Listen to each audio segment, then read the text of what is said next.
독재는 허구에 귀속된다. 독재는 사회적 허구에 귀속된다.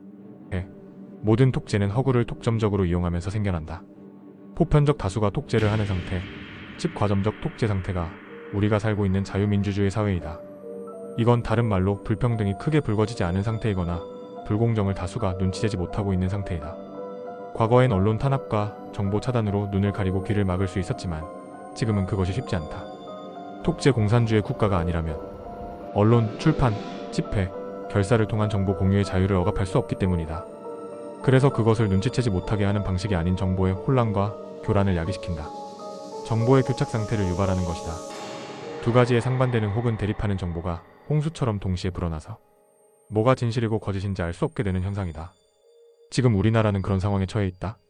관건은 단지 독재를 만들지 않는 게 아니야. 새로운 독재, 기존에 있었던 독재를 만들지 않는 게 관건이라네. 페르난도 페소와 무정부주의자 은행가 중에서 우리는 독재를 싫어한다. 과거 역사 속에서 군사 독재를 경험한 트라우마가 뼛속 깊이 새겨져 있기 때문이다. 너무 많은 이들이 희생되었다. 그들의 희생 덕분에 우리가 지금의 자유를 누리며 살 수 있게 되었다. 예수가 죽고 나서야 예수가 바라던 것이 이루어진 것과 같다. 안타깝게도 인간은 희생 없이는 뉘우치거나 깨우치지 못한다. 역사가 반복되는 이유이다. 그저 그 희생이 나와 내 가족이 아니길 바랄 뿐이다.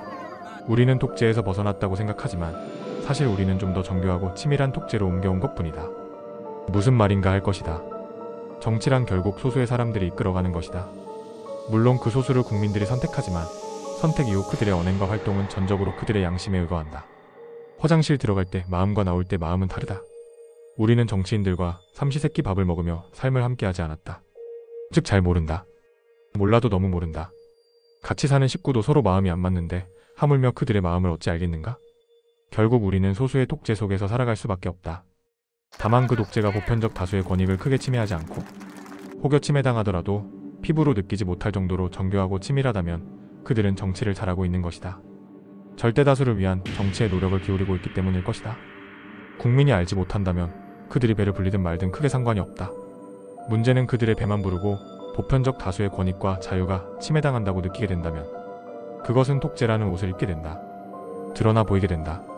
안 보이는 독재 속옷을 입었을 때는 누구도 몰랐다. 그런데 이제 대놓고 입고 다닌다.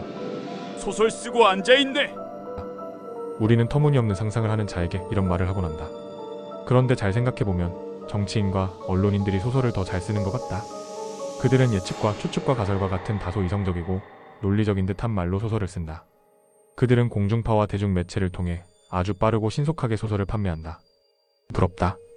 나는 이렇게 오랜 시간 쥐어짜서 소설을 써도 읽어주는 사람이 몇 없는데 말이다.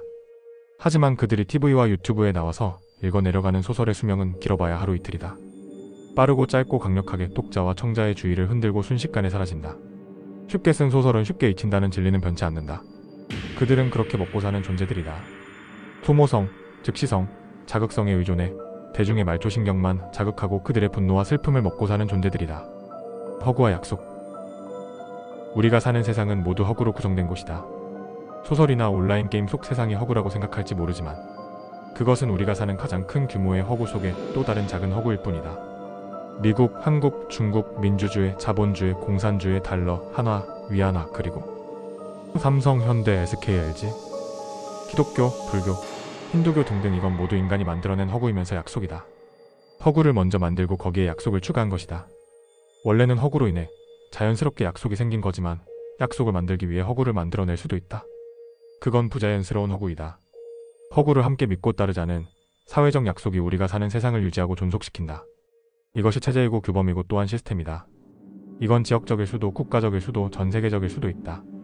전 세계적인 허구 중에 가장 강력한 예를 하나 꼽으라면 지금은 비트코인이 아닐까? 그 전에는 달러였는데 이제 달러의 허구적 위상이 조금씩 흔들리고 있다. 뭐 이건 시대와 상황에 따라 변동이 있다. 반대로 그럼 실제적 위상이 큰 것은 무엇이 있을까? 그건 금이라고 볼 수 있지 않을까? 금은 오프라인의 유한한 실체이고 비트코인은 허구 속의 유한한 허구이다. 하지만 결국 이것이 대변하는 것은 돈이다. 다만 돈의 가치보다 금과 비트코인의 가치가 교환 우위를 가진다. 돈은 무한히 찍어낼 수 있지만 후자는 그렇지 못하기 때문이다. 사회적 허구는 총으로 쏠 수 있는 사람이 아니야. 이건 전쟁에서 한 병사가 적군 12명을 쏘아 죽인 것과 달라.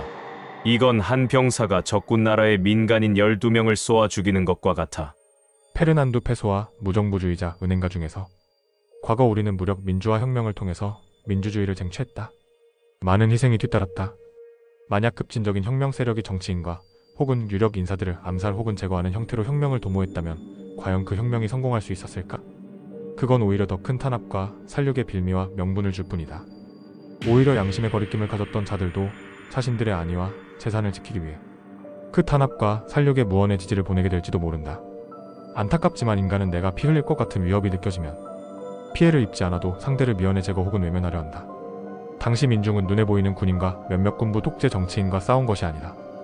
그건 보이지 않는 그들이 구축한 부당한 불공정한 허구와 맞서 싸운 것이다. 허구는 보이지 않는 실체가 없는 것이기 때문에 물리적으로 이길 수가 없다.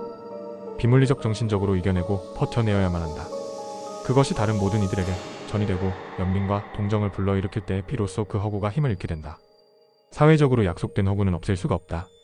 특히 그 허구가 인류 역사와 오랫동안 함께해서 그것에 너무 익숙해진 경우라면 더욱 그렇다. 그것을 한순간에 몰아내는 방법은 무력을 통한 물리적인 현상 변경이다. 전쟁이다. 지금 각국이 군비 경쟁을 하는 이유는 무엇 때문인가? 세계적인 보편적 허구가 사라지고 각자의 허구가 상대의 허구를 위협하고 침해하려 하기 때문 아니던가? 그것을 과거에는 대화와 타협을 통해서 해결해 왔지만 지금은 좀 더 빠른 현상 변경을 원하기 때문이다. 무력을 이용하는 것이다. 전쟁이다. 그 희생은 누가 치르나? 입으로 그 허구를 떠들어대는 자가 아닌 것을 너무도 자명한 사실이다.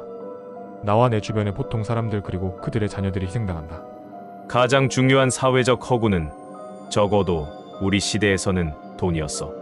페르난두 페소와 무정부주의자 은행가 중에서 허구 중에 가장 강력한 허구는 바로 돈이다. 돈은 다른 허구들 위에 존재하는 허구이다. 자본주의 사회에는 이것 위에 존재하는 허구는 없다. 자본주의 국가의 정치인들이 왜 자꾸 돈을 탐하는지는 이것과 관련이 깊다. 정경유착이다. 다른 허구들로는 모든 것을 통제할 수 없기 때문이다. 권력은 국가 안에서만 작동하지만 돈은 전 세계적으로 작동한다. 자본은 국경이 없다. 범위가 더 넓고 영향력이 크다는 의미다. 권력은 교체되어도 자본과 은행은 영속한다. 그래서 권력은 돈과 결탁할 수밖에 없다. 유일하게 가능한 방법은 하나뿐이었어.